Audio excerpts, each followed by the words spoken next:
नमस्कार। आध्यात्मिक धारा में आपका स्वागत है। करवा चौथ पति और पत्नी के बीच के प्रेम को दर्शाने वाला बेहद निष्ठापूर्ण और श्रद्धा भाव से उपवास रखने का त्योहार है। प्राचीन काल से महिलाएं अपने पति की दीर्घायु के लिए यह व्रत करती चली आ रही हैं। इस दिन सुहागिन महिलाएं पति की दीर्घायु के लिए व्रत करती हैं और ईश्वर से आशीर्वाद प्राप्त करती हैं। चलिए जानते हैं यह त्योहार क्यों मनाया जाता है, कैसे इसकी शुरुआत हुई और इसको मनाने की परंपरा क्या है। पौराणिक काल से यह मान्यता चली आ रही है कि पतिव्रता सती सावित्री के पति सत्यवान को लेने जब यमराज धरती पर आए तो सत्यवान की पत्नी ने यमराज से अपने पति के प्राण वापस मांगने की प्रार्थना की। उसने यमराज से कहा कि वह उसके सुहाग को वापस लौटा दे, मगर यमराज ने उसकी बात नहीं मानी। इस पर सावित्री अन्न जल त्याग कर अपने पति के मृत शरीर के पास बैठकर विलाप करने लगी। काफी समय तक सावित्री के हठ को देखकर यमराज को उस पर दया आ गई और यमराज ने उससे वर मांगने को कहा। सावित्री पतिव्रता नारी थी और अपने पति के अलावा किसी और के बारे में सोच भी नहीं सकती थी, तो यमराज को भी उसके आगे झुकना पड़ा और सत्यवान को जीवित कर दिया। तभी से अखंड सौभाग्य की प्राप्ति के लिए महिलाएं सावित्री का अनुसरण करते हुए निर्जला व्रत करती हैं। वैसे तो करवा चौथ से जुड़ी कई पारंपरिक कथाएं हैं, उन्हीं में से एक कथा आज मैं आपको सुनाने जा रही हूँ। वीडियो पसंद आए तो वीडियो को लाइक करें, शेयर करें और चैनल को सब्सक्राइब करें। प्राचीन काल की बात है। इंद्रप्रस्थ शहर में एक साहूकार रहता था। उसके 7 पुत्र और एक पुत्री थी। पुत्री का नाम वीरा था। वीरा 7 भाइयों की एक बहन थी। सभी भाई अपनी बहन वीरा को बहुत प्यार करते थे। वीरा जब बड़ी हुई तो उसके पिता ने उसकी शादी सुदर्शन नाम के एक ब्राह्मण से कर दी। विवाह के बाद वीरा खुशी खुशी अपने ससुराल रहने लगी। कार्तिक मास के कृष्ण पक्ष की चतुर्थी को करवा चौथ का व्रत आता है।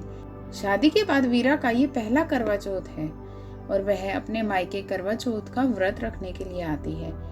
वीरा अपनी भाभियों संग करवा चौथ का व्रत रखती है। इस व्रत के दौरान चाकू चलाना, कसीदे निकालना और उधेड़ना मना होता है, लेकिन वीरा व्रत रखने के बाद सारा दिन कसीदे निकालती रहती है। ऐसे ही सारा दिन निकल जाता है और रात को वीरा के भाई भी काम से घर आ जाते हैं। रात को जब सभी भोजन करने लगे तो उसके भाई वीरा को बोलते हैं कि बहन वीरा, तू भी हमारे साथ खाना खा ले। लेकिन वीरा अपने भाइयों को कहती है, आज मेरा करवा चौथ का व्रत है और चांद को अर्घ्य देकर ही खाना खाऊंगी। भाइयों से अपनी भूखी बहन का हाल देखा ना गया। उन्होंने एक तरकीब सोची।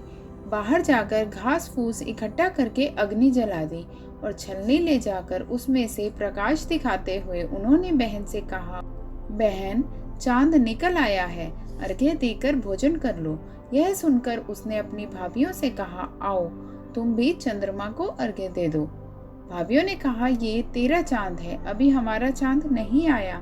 इस तरह भाइयों के कहने पर वीरा छलनी में से चांद को देखकर अर्घ्य दे देती है। जब वह अपने भाइयों के साथ खाना खाने लगती है तो पहली कौर में बाल आ जाता है, दूसरे कौर में कंकर और तीसरे में ससुराल से फोन आ जाता है वह जल्दी आ जाए, उसका पति बहुत बीमार है। और वीरा रोती रोती अपने ससुराल वापस चली जाती है।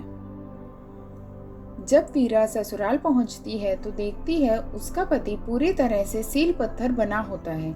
वीरा ने जितनी सुइयां कसीदे निकलने में लगाई होती हैं, उतनी सुइयां उसके पति के सिर में चुभी होती हैं। वीरा उन सुइयों को हर रोज निकालती है। इस तरह पूरा साल बीत जाता है और अगले साल फिर करवा चौथ का व्रत आता है।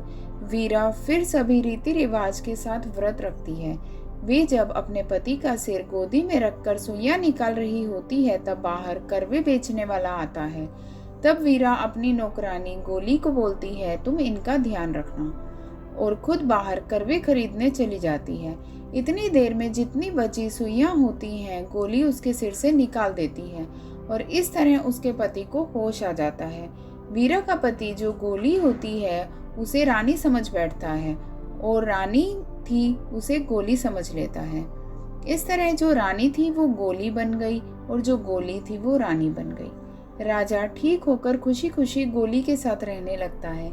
एक दिन राजा को किसी काम से बाहर जाना पड़ता है तो वह गोली जो कि रानी बनी थी उससे पूछता है, तुम्हारे लिए क्या लाऊं? तो वो कहती है, मेरे लिए बाजार से हार श्रृंगार लेकर आना। रानी जो गोली थी उससे भी पूछता है। वह कहती है, मेरे लिए काठ की गुड़िया लेकर आना। राजा जब बाहर जाता है तो बाहर से एक गुड़िया और हार श्रृंगार लेकर आता है और दोनों को दे देता है। इस तरह रानी जो कि गोली बनी होती है वह हर रोज अपने कमरे में काठ की गुड़िया से बातें करती है। जो रानी थी वो गोली बन गई, गोली थी वो रानी बन गई। इस तरह वह रोज यही बोलती रहती है। एक दिन राजा उसके कमरे के बाहर से गुजर रहा होता है तो यह सब सुन लेता है। रानी जो गोली बनी होती है उससे पूछता है, ये तू क्या बोलती रहती है? जब वह नहीं बताती तो राजा तलवार लेकर दरवाजे पर खड़ा होता है। फिर रानी जो कि गोली बनी होती है वह राजा को सारी सच्चाई बता देती है। तब राजा को भी सारा कुछ याद आ जाता है। फिर राजा गोली जो कि रानी बनी होती है उसे घर से बाहर निकाल देता है। इस तरह राजा वीरा के साथ खुशी खुशी सुख में नए जीवन की शुरुआत करता है। बोलो भगवान गणेश की जय। चलिए जानते हैं करवा चौथ से जुड़ी एक और कथा। करवा का मतलब होता है कलंकित। करवा एक भिलनी थी। श्री गणेश महाराज सबके कष्टों को हरने वाले हैं। श्री गणेश की कृपा दृष्टि के बाद ही उस भिलनी को श्राप से मुक्ति मिल पाई थी। बताया जाता है करवा हर चतुर्थी को श्री गणेश महाराज की पूजा करती थी।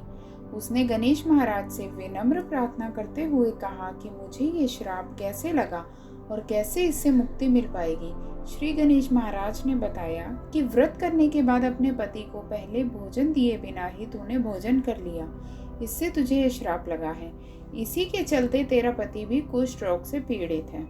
अगर इस दोष से मुक्ति पाना चाहती है तो कृष्ण पक्ष की चतुर्थी को पूजन कर व्रत रखना होगा और अपने पति का पूजन करना होगा, तभी तो इस दोष से मुक्ति पा सकती है और तुम्हारे पति भी स्वस्थ हो जाएंगे। करवा ने श्री गणेश महाराज के द्वारा बताए तरीके से व्रत किया। इससे भगवान श्री गणेश प्रसन्न हुए। उन्होंने करवा को दोष मुक्त कर दिया। साथ ही आशीर्वाद दिया कि भविष्य में जो सुहागिन मेरी पूजा करने से पहले तुम्हारी उपासना करेगी उसके सुहाग की मैं रक्षा करूंगा। तभी से यह परंपरा चली आ रही है। धन्यवाद।